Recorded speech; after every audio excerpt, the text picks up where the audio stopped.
Un saluto a tutti gli ascoltatori e spettatori di Materiale Resistente. Siamo tornati con le interviste non solo audio ma anche video. Siamo qui a Bologna per intervistare Mantas dei Venom Inc. So, let's start. First question, but where is Abaddon? Abaddon is having a baby. Well, he's not actually having a baby. His wife is having a baby. They just had a little baby girl. I think it was two days ago, something like that. So he decided to take this month off.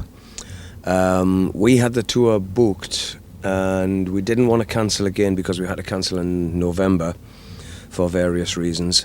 So we thought, we'll get a dep in, and Abaddon said okay. But he joined us in Japan, Singapore, Australia, Tasmania and New Zealand, and then he went home after that. Myself and Tony, we flew back to London.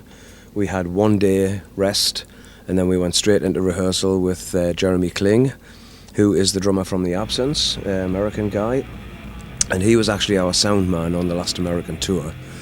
So we had 1 day rehearsal with him, and then next day we started this tour. So, yep, that's where Abaddon is. He's home with family at the moment. So, family's important. So, but we had to continue. We had no choice. So, here we are. Okay, and before Venom Inc. there was Empire of Evil. Is there a difference between the two bands talking about composition? I think so, yes. I think what's helped with the Venom Inc. compositions is that, we are approaching in 3 years since 2015. I think we're approaching around about 400 shows that we've done now. We've never stopped touring. And it was never the intention to do an album. We sort of fought against it. And then John Zazula, when he came on board as management, he said, one great album, he says, it's going to change a lot of things for you guys. So I went into writing mode, and actually by the time we were ready to record RV, I had written probably in excess of 25 songs. A lot of which are still in various stages of completion on hard drive. Tony concentrated on the artwork. There was one day that I called Tony and I was saying, is the music, are we going in the right direction with this? And he said to me, he says, you're Mantas, you were Mantas, you wrote the early stuff, you still are Mantas, just keep going, mate. He says, everything sounds fucking great. So I wrote all the music for the album. Did a large portion of the lyrics and titling, and then when Tony came across to my studio in Portugal, he laid down bass and vocals, and I have to say that I think that his performance on this album vocally is the best he's ever done. It's really great. Then I had the job of mixing and mastering, which was a little bit stressful because you're delivering to somebody like Nuclear Blast. So, when the call came back that they loved it, it was a big sigh of relief. But writing for Venom sort of slipped back into that old school type of writing, But like I say, I think it's helped being on the road so much and playing all the old songs night after night after night after night. And once I got into the flow of writing, it all flooded back, it all came back naturally. But there is a new Empire album already recorded. It's been recorded now for about 4 years, I think, something like that, 3-4 years. And the plan is, when all this touring gets out of the way, that Tony's going to come back across to my studio and we're going to finish off the Empire album and hopefully get that released as well. Okay, so you have just answered to my next question. Another question. With the new album and its title mainly, you wanted to thank your diehard fans. Yeah. But you surprised everyone with the single Dying Flesh. Why this choice? Well, I don't know. I think it was sort of between Nuclear Blast and Tony. They wanted to put out Dying Flesh, and I think John Cesura as well. And it seemed to me to be a bit of an unusual choice because on its own, it's not really representative of the album. And it did cause quite a bit of controversy, which at the end of the day has worked in our favour, because when the next thing came out, when they released Ave Satanas, the lyrical video, that sort of changed the whole ball game. But when Dein Fleisch is listened to in the context of the album, it fits in there perfectly. I think the album's got a lot of light and shade on it as well, and Dein Fleisch is one of those tracks which is unusual for a Venom song, I suppose, but so was Manitou. We never did, even back in the early days, we never did what anybody expected us to do. From Welcome to Hell to Black Metal, and then all the singles. The singles were all radically different, really. They all had different sounds on them. And then, like I say, when we came up with Manitou, which the Manitou riff was actually the original riff that I had way before Kronos joined the band for the track Possessed. And it just morphed into that song. But we always had this thing where, we didn't stick to one formula all the time. And that's what we decided with Empire. That was the big thing with Empire, was that we weren't going to be put into a black metal or a thrash metal or a death metal or a this metal, that metal box. We wanted the freedom to do everything, and that's why there was the track Devil with slide guitar on the first Empire album. And similarly, there's a sort of really sort of heavy blues type of track, Preacher Man, because I love blues, and if you want to be one of these people that goes back and analyses the first two albums, Welcome to Hell and Black Metal, a lot of those riffs, and progressions are blues and rock and roll riffs, because that's all I had at the time. That's all I was armed with, and I've never explored or wanted to be one of these shredders, one of these neoclassical, arpeggios all over the fucking place. All power to the people that do that, and there's some amazing technicians out there, but it's just not my bag. I'm just not interested in that. I mean, my favourite guitarists are KK Downing, Gary Moore, Frank Marino, Zakk Wylde, and they're all blues-based players, so that's where I come from. And to stay true to myself, I don't go outside of that, But yeah, Dein Fleisch was a little bit of an off-the-wall one, but it worked in our favour at the end of the day. The video was great. Everybody was like, whoa, what the fuck's this? Even some of the die-hard fans were like, whoa, we didn't expect this, so what the hell's the album going to be like? Then when the album hit, and then the first three tracks hit you, Ave Satanas, Forged in Hell, and Metal Weep, that's just pure Venom, So, I'm pleased with the way it went, and I'm glad. At the end of the day, I'm glad that Dein Fleisch went out first, and the new 12-inch single will be out in the summer, which is an extended version of War, with a live version of War and a live version of Warhead on the B-side as well. And I've just seen the artwork for it, and it looks incredible. It looks amazing. So we met Yap from Nuclear Blast a couple of nights ago, and he said they're looking at around about a summer release, around about festival time. At the beginning of the 80s, with your songwriting, you created a new sound that influenced thousands of bands. Were you aware of that? Absolutely not. I literally wrote songs as I felt and did nothing else. That was it. Hello. Who's coming?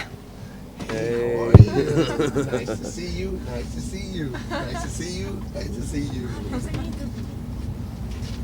So, Yeah. what were we saying? Yeah. I mean, in the early days, the first song I ever wrote for Venom was Red Light Fever. And, all I was armed with at that particular point in time was a movable power chord, which I discovered I could move up and down the neck, and the first position of the blues scale, pentatonic scale, and that was it. And I was off trying to write songs. I wasn't trying to improve myself as a guitarist. I didn't care about that. I just wanted to write songs. As for calculating a new sound and creating a new genre, absolutely not. We went into the studio. We were three young guys who had no studio experience whatsoever. We knew nothing about EQs, compressions, we didn't even know how to spell the word. we just went in there with those songs, which I say, are predominantly blues and rock and roll based, and whatever happened in the studio and whatever we did to those songs became our sound. And, it was very difficult then to go on and replicate that sound from album to album, because we just went in and turned everything up and went for it.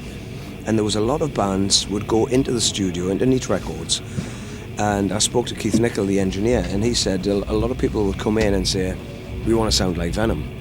And he would say to them, I don't know how to make you sound like Venom. They come in and then they do what they do, and that's what they sound like. So none of it was contrived. None of it was, we didn't go in specifically dialing in tones or anything like that. I had a Marshall JCM 800. Everything was basically up to 10. I had a Marshall cab and then a shitty old 4x12 that I had bought second hand in Newcastle.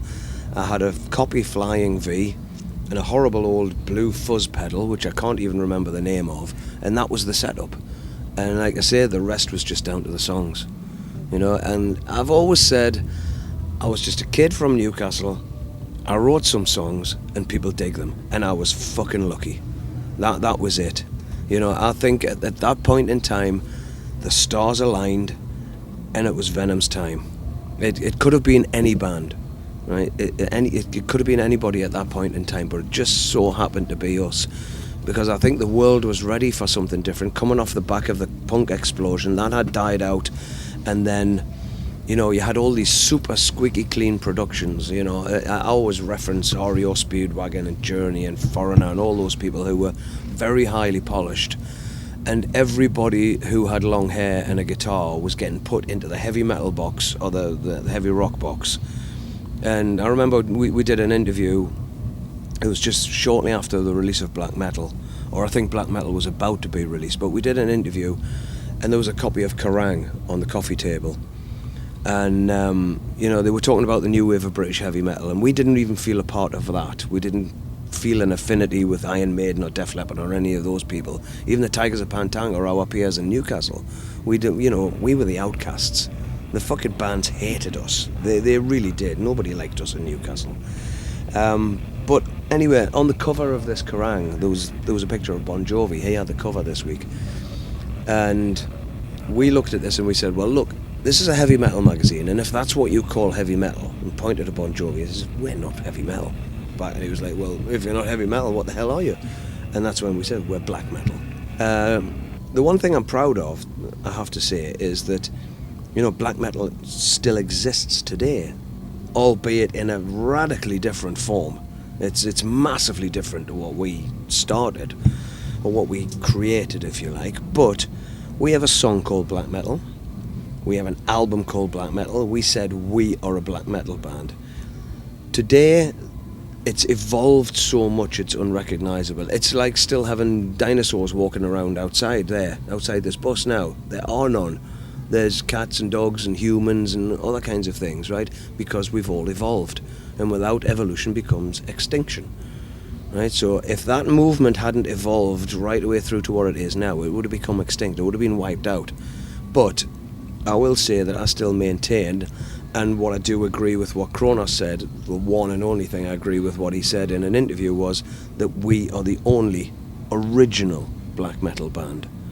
All the rest of the bands, they came out with their own genres, the fucking, first wave, second wave, all this kind of bollocks, and then fucking death metal, and then it gets to math metal. Fuck off. What the fuck's all that about? It's like, who's the original math metal band? Can you think? Rush. And nobody's going to do it better than those guys, so fuck off. Form your own genre. It's all very clever stuff, yeah, great, and I appreciate anybody who's in a band and does this. But we are massively to blame for this, all the genres, and everybody who comes out. I mean, I met a guy, signed some albums, and he's a one-man black metal outfit, and he's, he says thank you for, creating, but he's a one-man band, and he created his own genre. It's like, okay, but I think really, honestly, let's just hoist the flag of heavy metal again, because in our day, when we used to go to concerts, We would stand beside people with Rush patches and Judas Priest patches, Led Zeppelin patches, fucking, Mahogany Rush patches, fucking, and nobody cared. And the one thing that broke my heart was one day I used to do this thing called Rock School for Kids, and I walked in the hall one day, and there's these two little guitarists sitting there shredding away, and then they both stopped. And as I walked past and I was going to set some of the equipment up, one of them said, "What kind of metal do you like?" Oh, what kind of metal? Oh, just my heart sank. I thought, what the fuck have we done? So I honestly think now, even all these bands who are with us today, they're all of their own volition, they're all of their own genre, but come on, we're all a heavy metal band at the end of the day. It's like what we fought against because of the Bon Jovis and the Speedwagons and Journeys and all that, what we fought against now, I'm starting to think like, come on. You just put the name heavy metal on a flag and let's just fucking hoist it and salute it. It's all music at the end of the day, and it's all one, brotherhood and sister. It's all relevant, yeah. Everything's relevant. I mean, I'll be perfectly honest. I'm 56, and I don't follow the modern metal scene. Not too much. I don't follow it that much. I'm just being honest. That's just me personally. I mean, I've always said my metal world begins with the word Judas and ends with the word Priest. I'm still a massive Priest fan, no matter what they do. And I'm still old school. But having said that, I love the new Machine Head stuff. I've heard some of the new Dimmu Borgir stuff, which they are one of the black metal bands that I really do like. This tour and the last couple of tours we've done, the package that I made sure is together is a cross section. We have because music's international. We have a Japanese band opening, then we have French Canadians, then we have Brazilians, three girls from Brazil, and then we have Americans, and then we have us. So, and we're using an American drummer. So it's like, it shows that the music is international. If you like this a little bit more, you like it a little bit faster or a little bit more blast beats, or you like a little bit more orchestrated, or we've got everything. It shows the beauty of all of the music, and so it is all under one flag, and I think that is the danger with genre-specific things, that there are people who begin that and then people who follow that, But to have every single band here all listening to the new Judas Priest album going, "Oh my God, have you heard it?" It's like, "Oh, it's fantastic."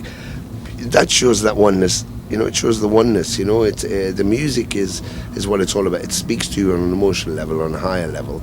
And while kids are pushing the frontier, the old school God are still delivering. We're in Italy. I don't know if you've ever heard of the band Necrodeth. You might have read. I don't know. They're a bit odd. They're a bit weird. They're all Italian and very stupid. But if you listen to an early Necrodeath album, for example, and you listen to the latest release, there is no less energy in there. There's no less passion in there. There's no less delivery in there. They're not just going, "Well, we've done it for long, we'll write a new few songs." Still got that, whatever that energy is, and that's the beauty about heavy metal as a whole, all of the genres, which isn't like other forms of music. The people who play it are passionate about it. And it isn't a trend that you start when you're 12 and you grow out of by the time you're 22. You just don't. It never leaves you. And for us to be the older people on the tour, to be going on stage and having the younger bands go, "Wow," to want to have that kind of energy when they are so young, that's what's inspirational. It's what's inspired us to do what we want to do, and hopefully that inspires everybody else. And so to see older bands still giving it everything they've got is fantastic to keep metal alive, I don't know if you have noticed my T-shirt. Funnily enough, yes, I did notice. It's the shirt of a festival called Padova Metal Fest. Right, I think I've heard of that. And you played that in 2015, if I remember right. Yes, And 2015. you played a great show there. So, Materiale Resistente, the radio, for this interview, is the partner of this event, and we would like to know what do you think of that experience, if you liked or not. It was fantastic. You know, again, you know, Italy is quite close to my heart, but whenever we come, because we've been coming for so long now, it feels like you're at home. You know, it feels warm and you see many friends. But when we went and did Padova, it was just something else. It was like everybody felt warm and happy. It was a family atmosphere, and it felt really, really special. And I think with Padova Metal Fest, like some of the other smaller festivals that are growing, is again, it's about the passion. It's about bringing everybody together, and you feel that there's a oneness there, you know, and you're seeing all friends and everybody supporting everybody else, and that's what the beautiful thing is. It's about, I think, long live Padova Metal Fest, absolutely, and I encourage people to go. You know, please go, and for bands, go. You're gonna love it. The food was superb, and the atmosphere is incredible, and the people are wonderful. I hope so. So, this year, Necrodet, we talked about them, will headline Padova Metal Fest on Saturday. That's right. And talking about this band, I know that in one song of the new album they are mentioned. Am I right? Yes, that's right. That's right. I don't know how that happened. I think that was completely accidental. I mean, we don't know them very well, you know, but we heard about them. But no, they're great friends and such amazing people, such talented people, and they're very close to us. I don't even know. I think maybe through Presso we became closer, and then all of the boys, you know, the singer's a bit strange. I don't know, you know. So, but we do talk to him quite often. But they're just really such creative people as well. And they were doing the new album, and they suggested that we did something. We happened to be in Italy, so we went to the studio, and the rest is history. And actually, funny, we played. What was the Italian biker fest we played? And the boys were there as well. And Flegas had us shooting some video for a video, which was brilliant. He's such a genius. We just did it in like a porta cabin, and he put up a black screen, had a bit of light, and shot it, and then went into the video, which was amazing. And you had on our Padova Metal Fest shirt, if I remember right. I did. Yeah. Yes, I did. We were very proud of that. Absolutely, yeah, you got to fly the flag. You got to fly. You know, people give you shirts and give you CDs and stuff all the time when you're on tour, and it's very easy to sort of have like 20 shirts and think they don't mean anything. But I try and make them mean something, so it's very special when you get that. And you know, I haven't had it tattooed on me yet, but that's one of the tattoos that's going to be on, because my whole body is a map of where we've been. So, but I've got a list of ones I have to get through, yeah. But yeah, I wear it very proudly, very proudly. Can I just say that it has a hole in it? If I could get another one, would be really handy, because this one's torn a little bit because but that's just a request. It's just a personal request. If there's one available in a size large, I could do with a new one. But thank you. There you go. We hope so. So this was my last question. Thank you so much. It was very great to talk with you. And please, if you want to say something to our listeners and, of course, your fans. I'll say what I always say, and that is that the fans who now have become our sort of extended family, I suppose, but those guys and those girls are the most important part of the music industry, and don't you ever forget that. You guys, as it says in the song Metal We Bleed, you are the lifeblood, the air that we breathe, right? Without you guys, this music industry just would not exist. It would not function. You know, there'd be no venues, this interview wouldn't happen, you know, there'd be no record labels, there'd be nothing without your support, because you, at the end of the day, you guys are the ones that pour all your hard-earned cash into it. You invest in it, and that's incredible to think that we've had so much support from myself personally, from the back end of 1979. That's incredible. You know, to think that people have supported us for that long, and then there's new people coming on board all the time. We're seeing a younger generation coming through at the concerts, which is amazing, because, again, it's constantly creating itself. It's evolving all the time. But without your support, guys, we just could not do this. So thank you so much. Maximum respect to every single one of you. Thank you. And not just for this band, for the previous bands, but for music as a whole, because it is about you. If there's nobody to listen, if there's nobody to talk to through the music, then there's no music. And so we have to keep it alive. You have to go and support your local bands, support your local radio, support, go buy the music. If it's a download, it has to be a download. If it's a vinyl, it's a vinyl. But, invest yourself in it. Let's keep it alive, keep inspiring the next generation. It brings us all together. It speaks to us all. So let's support it and let's keep our oneness together. Thank you so much. Thank you so much to you.